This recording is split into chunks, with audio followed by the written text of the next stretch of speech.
Kapag nagpa-install ka mga boss ng solar, kailangan natin ng automatic transfer switch. So kung wala kayong automatic transfer switch mga boss, pwede natin gawan yan ng DIY automatic transfer switch gamit ang dalawang magnetic contactor mga boss.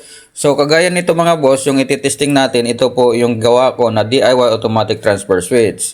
So ito yung breaker ng Meralco ninyo or kung ano man yung power supply meron kayo sa inyong bahay. So, ayan mga boss, i-on natin. Tapos, ito mga boss, ito yung emergency power natin. So, kung ano man yung secondary power supply ninyo. Halimbawa, generator or solar. So, pwede yun mga boss. So, i-on mo lang ito.